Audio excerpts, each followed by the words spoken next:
This is a true story. The reconstructions are based on original cockpit voice recordings and eyewitness accounts.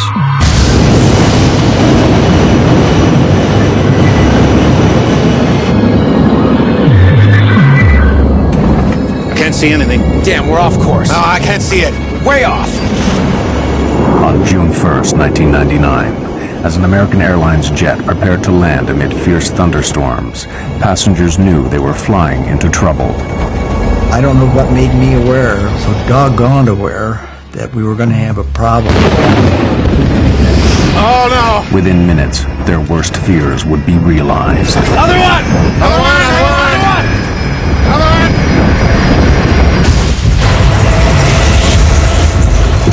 I'm yelling, get away from the plane. Run. Get away from the plane. I don't know where we're at, but there's a road that goes around the airport. Well, we got a lot of people hurt. This film tells the story of a tragic and avoidable disaster. The investigation would reveal a lethal combination of pilot error, the devastating effects of severe weather, and a dangerous race to keep the plane on schedule. It would also uncover disturbing evidence of an industry-wide failing, one that could kill again at any time.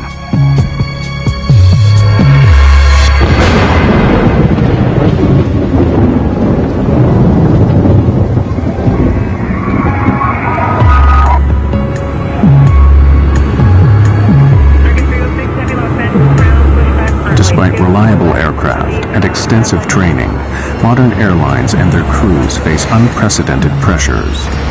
Intense industry competition demands that the whole system, from the flight planners to the pilots, be efficient and on time. The stresses this can bring would play a vital role in the loss of Flight 1420.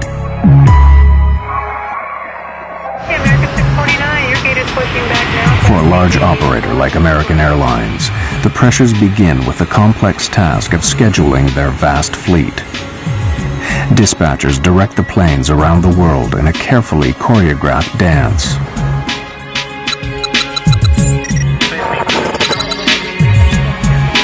The strain of maintaining this efficiency affects the entire system.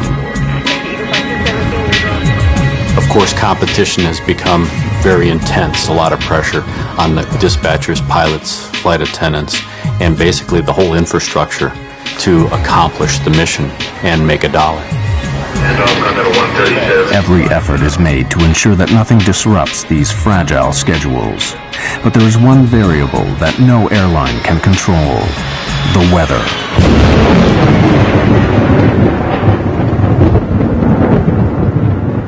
The southern states of America are especially prone to severe weather, where storms not only cause delays, but pose extreme dangers to commercial jets.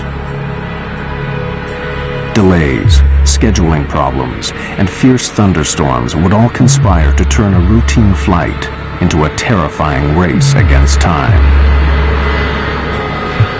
On June 1st, 1999, American Airlines Flight 1420 is running late. The movement of the storms, everything is sliding to the southeast. So yes, we do have a stormy evening headed our way. The delay of Flight 1420 put pressure on the pilots even before takeoff. The responsibility can fall on flight crews to keep a tight schedule on track. Dispatch, please. Yeah, it's Michael Arago. Crews have strict legal limits on their duty time.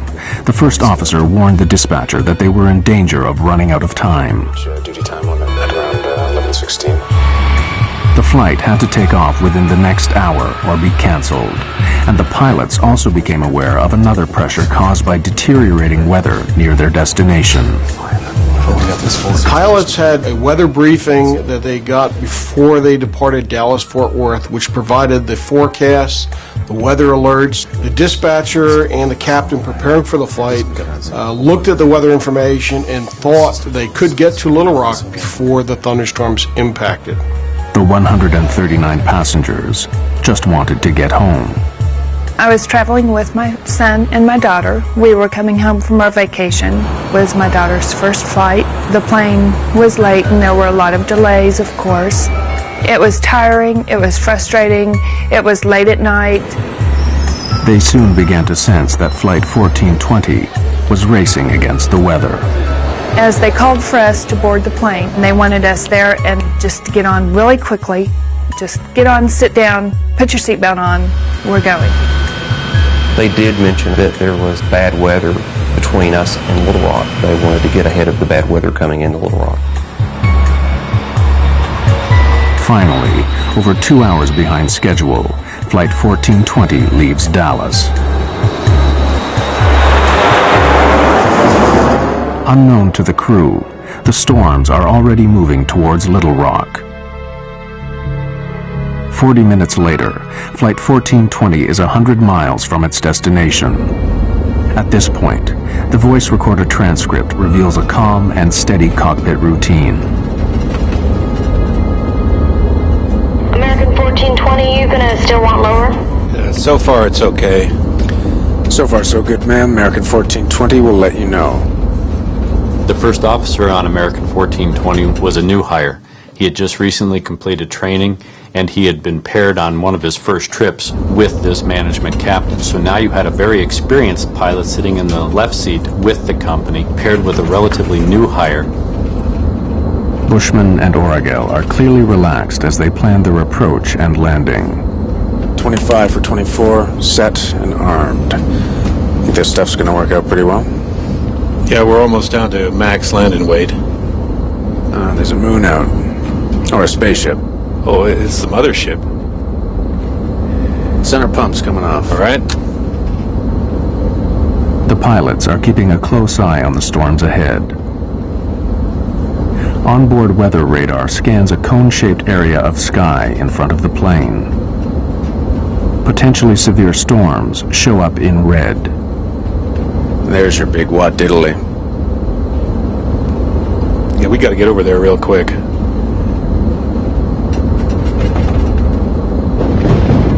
Don't like that.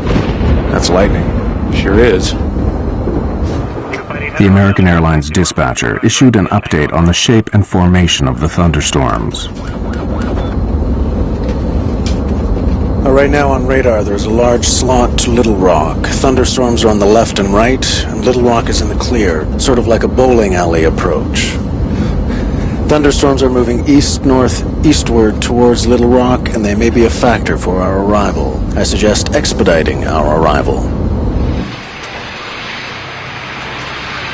Dispatcher gave this flight crew the weather information. It appeared to him that there was going to be a gap, or what he called the bowling alley, where you had two types of thunderstorms, or two thunderstorms with an alley between it, and that the flight crew, if they had expedited their travel to Little Rock, could probably make it up that alley before the two storms closed together.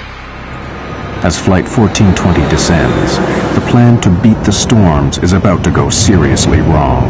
The pilots do not realize that the walls of the bowling alley are closing in.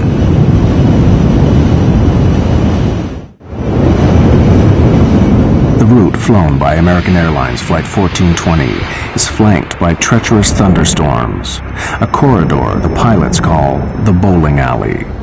With 80 miles to go, the route to Little Rock still appears to be clear. This is the bowling alley right here. Yeah, I know. In fact, there are the city lights. Straight there. You want to go down? Not yet, but pretty soon. We're about 80 miles from the airport, and we started our descent toward it. Quite a light show on the side of the aircraft, and we're going to be passing that on our way to Little Rock. It's been a pleasure having you aboard our short flight, and I'd like to take this opportunity to thank you for flying American Airlines. The lightning seemed to be on both sides of the plane. It lit up the inside of the plane. Very quick, you know, just kaboom type lightning, which was a little scary. There was quite a light show off to the left. Normally that doesn't get pointed out. If you go past the Grand Canyon, that gets pointed out, but not a lightning show.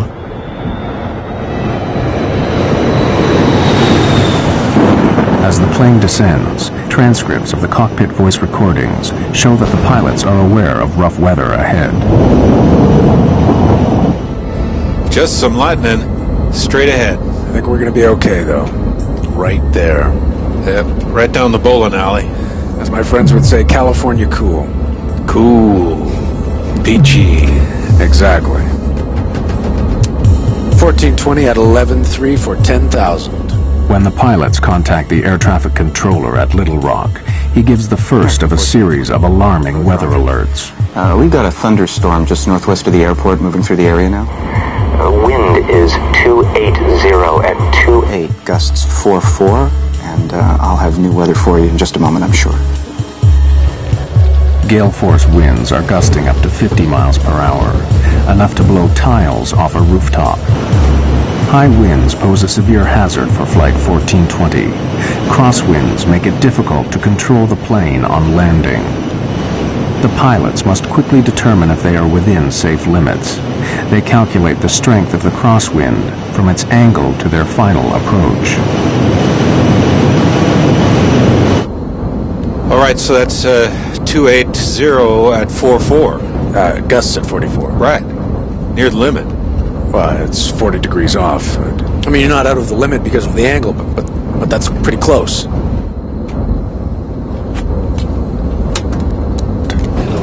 Flight attendants, prepare for landing, please. The pilot's attention now returns to the bad weather ahead. He said the storm was to the northwest of the field? You said northwest. Yeah.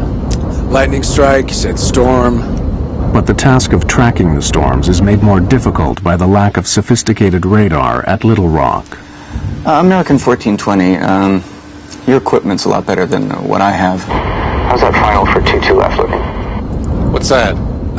We can see the airport, but we can just barely make it out. We should be able to make 2-2. That storm is moving closer like your radar says. But it's a little farther off than you thought. The controllers are going, well, your radar is better than mine, so forth. The controller in this accident had a monochromatic, or basically almost a black and white set of a radar, and could not determine the intensities of the storm.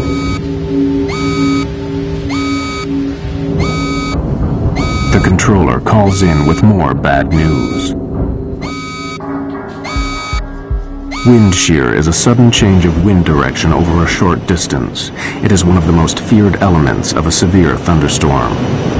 To combat constantly shifting winds, the pilots are forced to throw away all their previous approach plans and start again. They have to reverse the direction of their approach, so they will be landing into the wind. Yeah, we're going to need, We would rather go into the headwind, sir. The pilot's decision to land in the opposite direction is a prudent move, but it will create serious problems. Okay, right turn 250. The long way around? Yes, sir, you're a little close to the airport. Yeah, right. 250, that'll work. As the pilots turn to the new approach, the aircraft's weather radar, which scans in front of the plane, loses track of the thunderstorms. Worse still, the turn delays landing by more than 10 minutes, and with every passing moment, the storms are growing in intensity. Runway 4 right, 111.3042. I think that was the airport below us. Yeah, right, okay. Switching runways, keeping track of the storms, all adds greatly to the pilot's heavy workload. Okay, 2217 glide slope intercept all the way down. Just approached right turn to 4,000. Let's see, you got the airport, right? So yeah, I don't have the airport. Well, I'm saying you've got the ILS. Yeah, I got the ILS.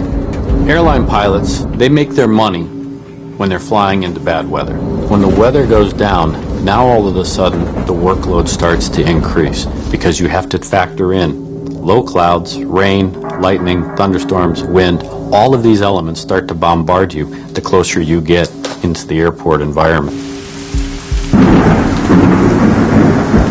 American 1420, it appears we have a second part of this storm moving through. The wind now is 340 at 16, gust 34. With the storms worsening, the pilots need to make it to the airport as quickly as possible.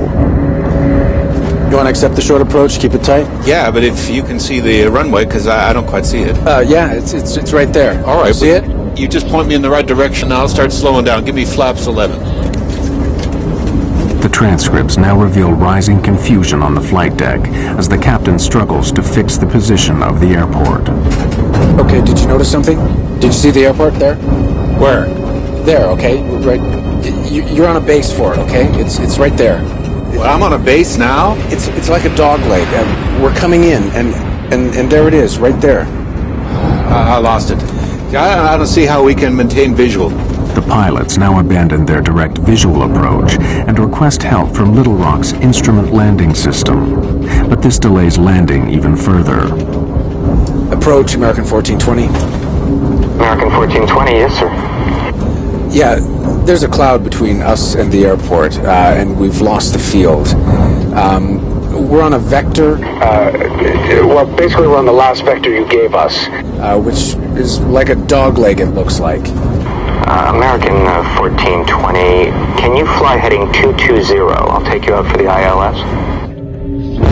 This news footage shows the storm on the night of the crash. On the airfield, heavy rain cuts visibility even further.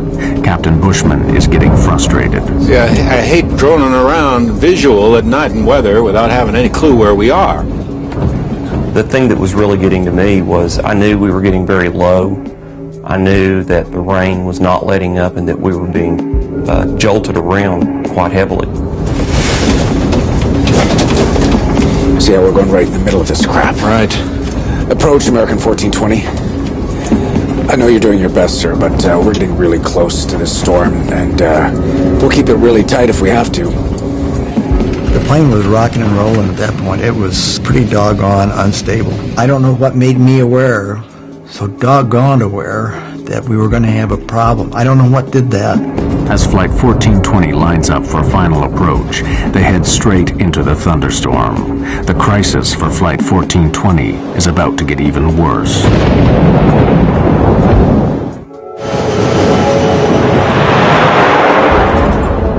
With Flight 1420 minutes from touchdown, severe thunderstorms give the pilots another major problem.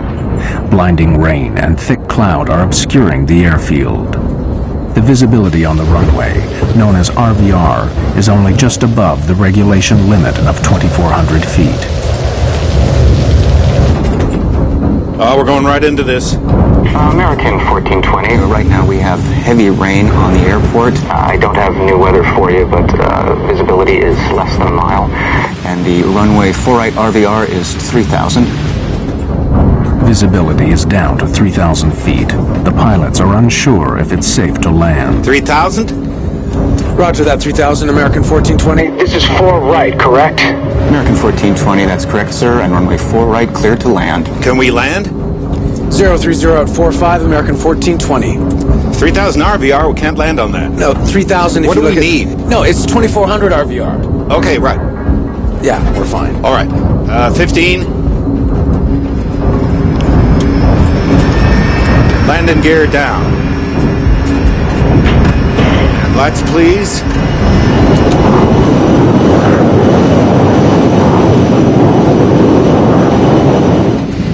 As we descended through a very dark black cloud. The rain seemed to be going horizontal. It was windy enough, apparently outdoors, that the plane was moving around a lot. I'd never done this before. I buckled up really tight, almost uncomfortably tight, and I was concerned enough I put my shoes back on and got ready to go. There was something going on that made me very nervous. The crosswinds are way over the limit. The pilots could divert to another airport, but they don't, and the weather gets worse. Wind shear alert. Center field wind 350 at 32. Gusts 4-5. North boundary wind 310 at 29. Northeast boundary wind 320 at 32. The jolts seemed to be much stronger than I'd ever felt.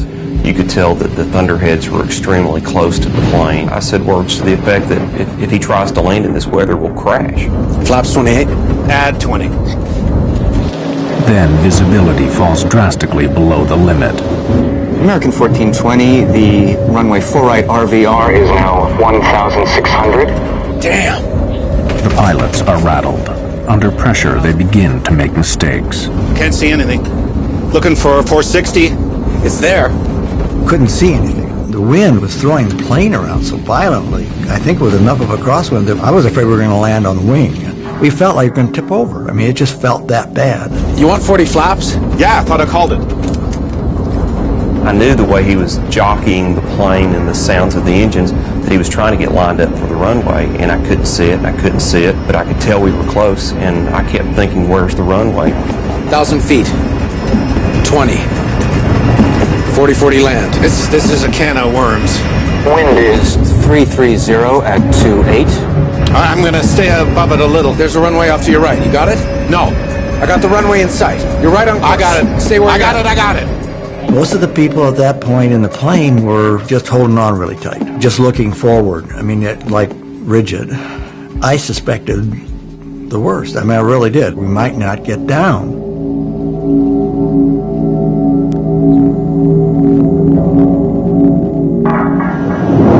In the midst of fierce thunderstorms, Flight 1420 is about to land at Little Rock.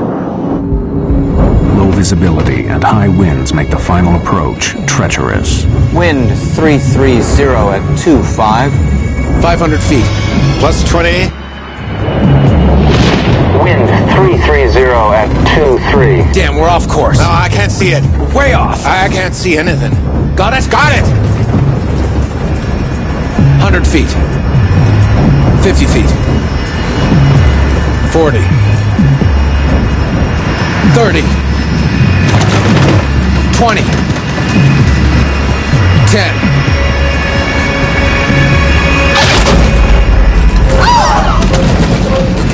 We hit the runway real hard. We didn't slow down. We're down. We're sliding. Oh no! We were still going very, very, very fast, and at that point I thought, we're dead. On the brakes!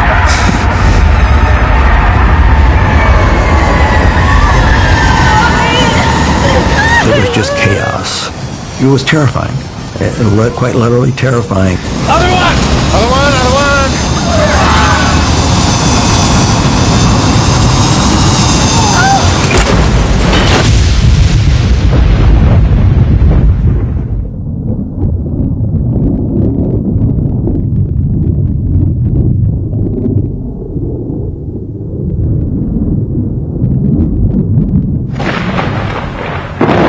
When the plane actually stopped, there was a moment of absolute, total silence. There was fire in front of me, and I could see debris, and it was silent. And I thought, oh my gosh, I'm dead.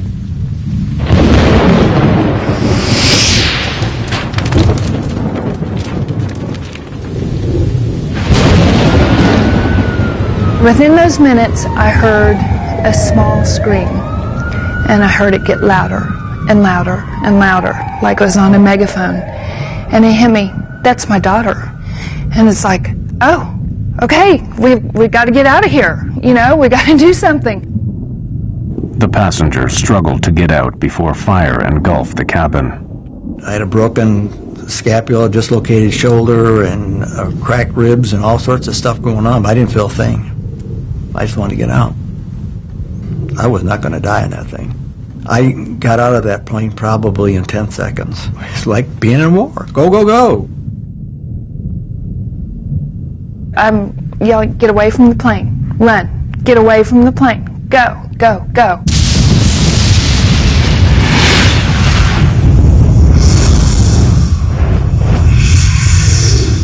Some folks looked like they'd been in an explosion. Their clothes were tattered. I saw a man using his cell phone to call for help. Okay, I don't know where we're at, but there's a road that goes around the airport. Well, we got a lot of people hurt.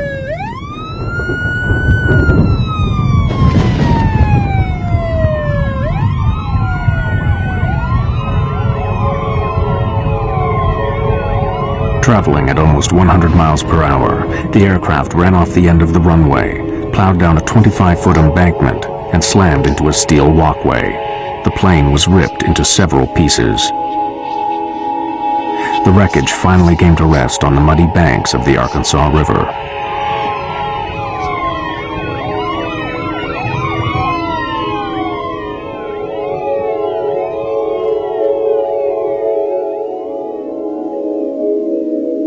10 passengers died in the crash. Captain Bushman was killed instantly when the cockpit was split open by the steel walkway.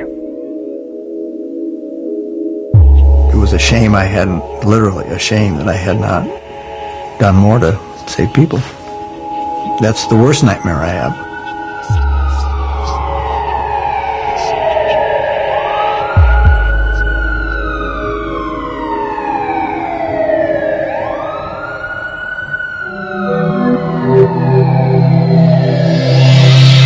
The U.S. National Transportation Safety Board was notified immediately. Greg Feith was the NTSB's chief investigator. The night American 1420 happened, I received a phone call about 1 o'clock in the morning from our communications center at the NTSB advising that there had been an aircraft accident at Little Rock and there may be some fatalities involved.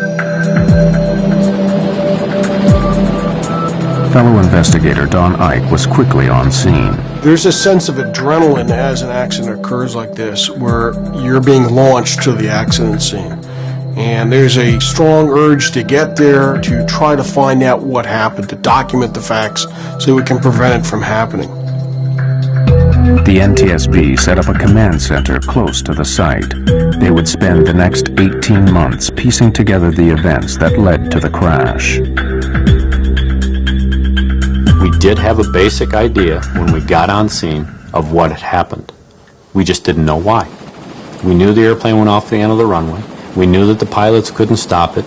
We knew that the aircraft was destroyed going through this catwalk. We knew that the subsequent post-crash fire killed people. We just didn't know why at that point. The NTSB worked backwards from the impact, piecing together the sequence of events from final approach all the way back to Dallas-Fort Worth. The first question for investigators was why the pilots had been unable to stop the plane. Analysis of the tire tracks left by the skidding plane showed a complete loss of control after touchdown. When you look at the width of those tire tracks, you then see that the airplane wasn't going straight, but in fact was sliding sideways.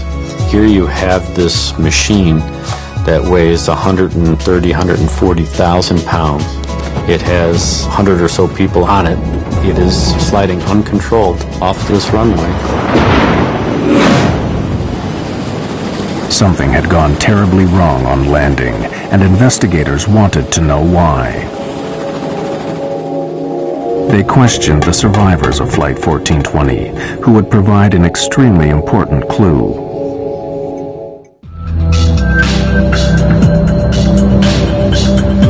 The NTSB needed to find out why the plane slid uncontrolled off the runway. They set out to interview surviving passengers, many of whom were local to Little Rock. Their eyewitness testimony would point the inquiry towards the most important mechanical system used to slow a plane down after landing.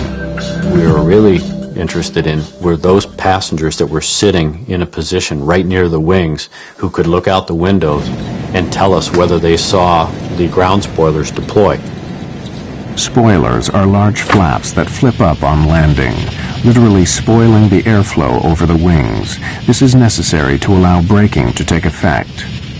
None of the passengers saw the spoilers deploy.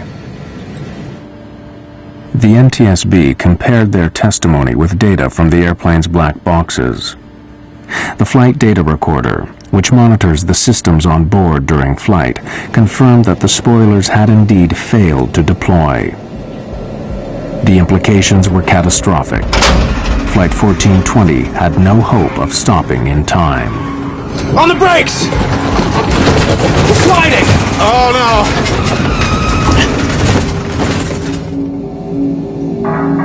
So was the failure of the spoilers to deploy a mechanical problem?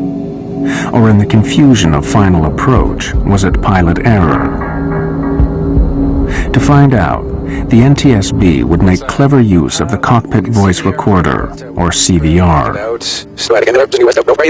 You want 40 flaps? Yeah, I thought I called it. One of the key elements that the CVR team was listening for was the setting of the spoiler handle. We saw on the flight data recorder that the ground spoilers didn't deploy. We wanted to know if the handle had been actually armed or not. And we were looking for a specific click sound. We couldn't find that sound on the accident CVR, which led us to believe that the handle was never in the armed position at touchdown.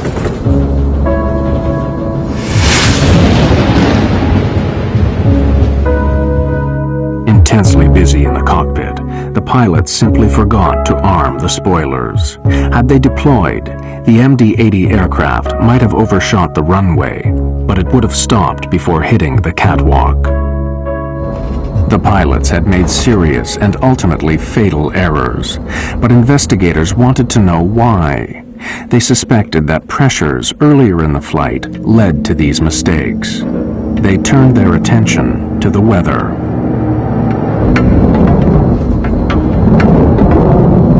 It was clear to us that severe weather had been in the area around the time of the accident. How it played a part was one of the things we had to try to discover. And putting the radar images in, the observations, trying to put it all together, would take weeks, of course, to get this information done. The NTSB wanted to know what role the weather had played in the crash, and had the pilots been fully aware of the dangers. See how we're going right in the middle of this crap. One of the concerns that all pilots have when they're trying to land an aircraft is, of course, making sure that the crosswinds that they may experience don't exceed the capabilities of either themselves or the aircraft. The wind's now 350 at 30, gusts 45. Can we land? This particular flight crew had a limitation, not imposed by themselves, but imposed by the company, and that was that they were not allowed to exceed a 10-knot crosswind on a wet runway. Crosswind limits are clearly stated in the operating manual. The crew of 1420 were flying beyond regulation limits. This is a can of worms. There's a runway off to your right. You got it? No. This NTSB animation clearly shows the effect of the winds, causing the captain to make desperate last maneuvers. Winds definitely impacted the flight. If you look at the animation, you'll see him fighting the winds. Definitely not good. We're down! On the brakes! Other one! But when you start talking about wet runway, thunderstorms, not a good scenario. But were the pilots of 1420 aware of the hazards posed by the severe weather? For the NTSB, the dangers of thunderstorms were all too clear. In 1994, a U.S. Air DC-9 fell victim to wind shear in North Carolina. The plane stalled at 250 feet and fell from the sky. A Delta TriStar crashed after flying into the most severe kind of wind shear that created an intense downdraft of air. So should the crew of 1420 have aborted the approach? There's the runway. There's two runways. Yeah, I know. See, we're losing it. I don't see how we can maintain visual. This NTSB weather animation overlays the path of the aircraft with ground radar images of the storm. Bushman and Orogel landed in lightning, torrential rain and hail, and 50-mile-an-hour winds. Based on the information that we had from ground-based weather radar, the flight crew of 1420 should have been seeing majority of that storm. They would have been seeing the leading edge going green, rapidly changing the yellow to bright red. I can't see anything. Looking for 460. As they progressed towards Little Rock, they started to paint the bad weather not only on their onboard radar, but they could see out the window lightning. And one of the key statements that this captain made, which basically summarized the entire flight, was the captain saying, I hate droning around visual at night in weather without having any clue where we are. I hate droning around at night when I don't know where I am. That was such a key statement. It was at that point, by an experienced 10,000-hour captain, that he should have abandoned the approach going into Little Rock and either gone to his alternate or made his way back to Dallas. But to make a statement like that and then continue an approach to an airport where you have a thunderstorm in progress over the airport is a recipe for disaster. But the pilots were not the only ones to be heavily criticized. As the investigation continued, American Airlines flight policy would come under fire. An industry-wide scandal was about to be exposed.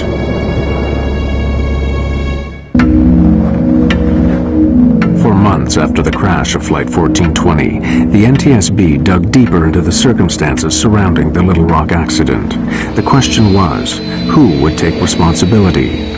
American Airlines was reluctant to admit that their pilots had knowingly flown into a severe thunderstorm. Initially, they tried to pin the blame on the controller at Little Rock. Americans started legal action against the authorities responsible for airport controllers. Americans' lawyers claimed that the crew of Flight 1420 had not been given all the current weather information. American 1420, your equipment's a lot better than what I have.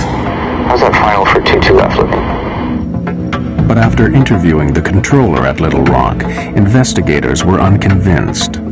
It's highly unlikely that the flight crew wasn't sufficiently informed about the nature of the weather and the severity of the weather, not only en route, but of course during the course of the landing at Little Rock. The focus turned back on the pilots. Lawyers representing the passengers were determined to get American to accept liability for the crash. I mean, it is about money in a way, because you want to make them pay.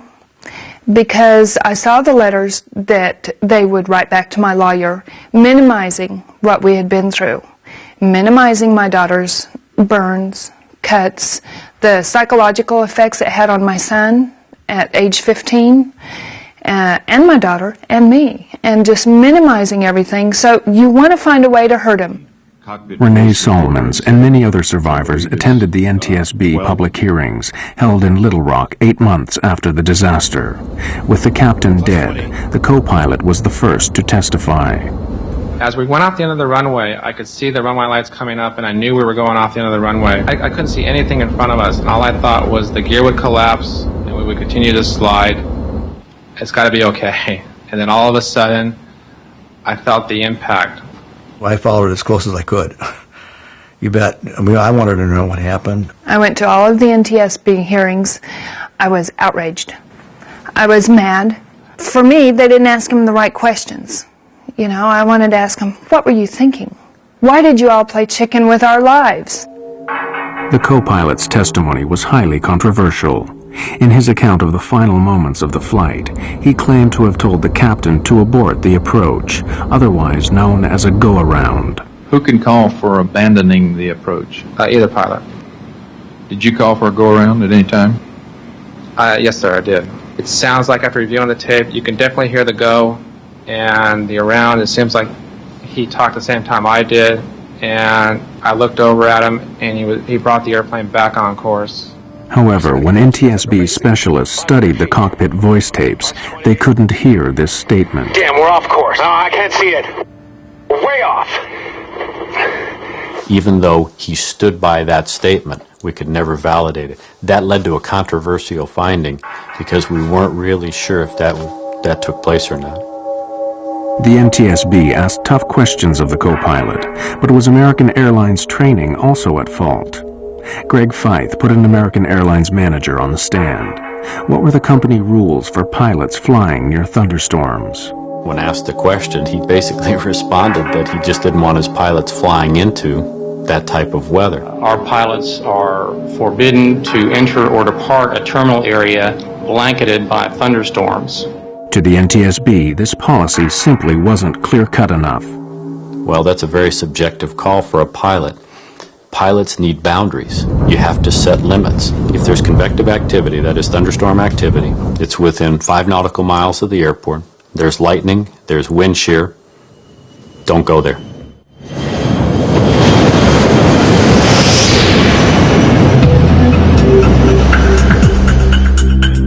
The deeper they looked, the more the NTSB found that flying into thunderstorms was disturbingly widespread. Extraordinary evidence given at the hearings revealed that the problem was industry-wide.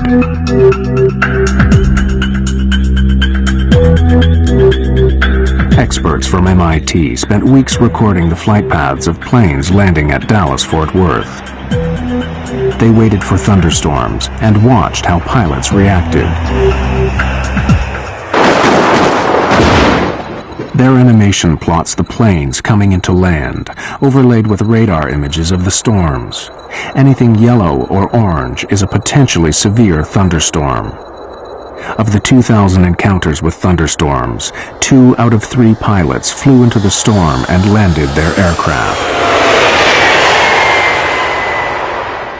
I was very surprised by the testimony at the public hearing, given the fact that they're flying the best equipment, typically have the best training, have the best information available to them. For those decisions to be made to continue into harm's way, it was very surprising to me that they tried to do that. Pilots know that if we go into that thunderstorm, we may not come out of that thunderstorm, and if we do, it may not be basically in one piece. Why did so many pilots fly into danger?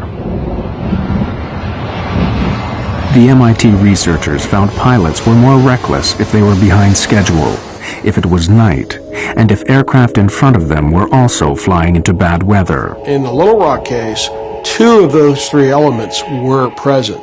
It was night, and they were running late.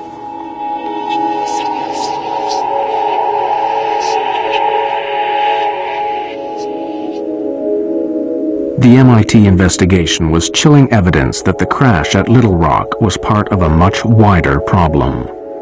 We're not seeing a major improvement, put it bluntly. There's a limited time for training. Weather was a significant part that set up the stage of this accident. We do not condone any operation to be conducted in such weather. It is a known severe weather hazard, and it should have been suspended, no operation. The root causes behind the crash went even deeper. Why were the pilots so determined to land? Greg Feith found the answer back at Dallas before the flight even left the ground. There he found signs of a deadly condition in aviation, known as get-there-itis. There may have been a sense of get-there-itis. The flight crew knew that they were pushing their 14-hour duty day. It had been a long duty day. The airport's right there. Let's try it. Let's see if we can accomplish the mission. Pilots are goal-oriented. We're mission-oriented. We will stick our nose in there to try and see if we can accomplish the mission. Sometimes we will accomplish that mission, but sometimes we get too far into it that we can't bail out. We don't have any more options, and bad things happen. The pressures of get-there-itis sparked a fatal series of mistakes and misjudgments. No, I can't see anything. Looking for 460. At the end of a long day, rushing to beat the storms and get the passengers to their destination, the crew of Flight 1420 made the basic mistake that cost 11 people their lives. They forgot to arm the spoilers. They were so busy trying to get the plane on the ground that they forgot to do what they needed to do. They didn't have time to do it. After the accident, American Airlines revised their checklist procedures. Both pilots must now confirm that the spoilers are armed, ready for landing. In October 2001, the NTSB published their report. They concluded that the 2 main causes of the crash were first, the decision to land in a thunderstorm, and second, the pilot's failure to arm the spoilers. American Airlines declined to take part in this film or comment on the findings. As an investigator, I had over 2 years to basically criticize and determine what the captain was trying to accomplish. That particular captain had seconds to make decisions based on the information he was getting. And while it's unfair for an ex investigator like myself to start pointing the finger, I wasn't there. I blame them, but I'm not angry per se at them. I don't waste my time with anger on them. They'd got nothing but flack. You can understand it, but I can't understand a person, wanting to kill himself either. We've been out and visited his grave at the Air Force Academy 3 times, and The guy just got caught up in a bad situation. I mean, been there, done that.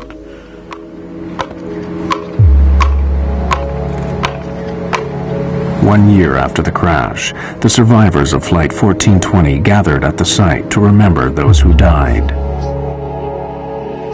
For surviving passengers, the effects of the crash are long-lasting and profound.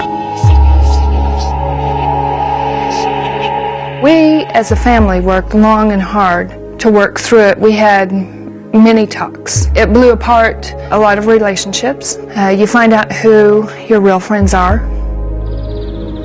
I cannot do enough to mitigate what happened to the individuals on an airplane. Life is a precious thing, and you're definitely here for a very short time. You know, all of a sudden, your life looks like about a second and a half long. People ask me if I'm okay. Well, no, I'm not okay. No, we'll never be okay. I mean, what is this okay stuff? You're different. And deal with it. I mean, that's the way we're going to be. The day after it happened, when Adam and I were in the hospital in Samantha, Adam and I got up and we looked out the window and we just couldn't believe that life went on. We just couldn't believe cars were driving and it was sunny and life went on, you know, because for us, life stopped.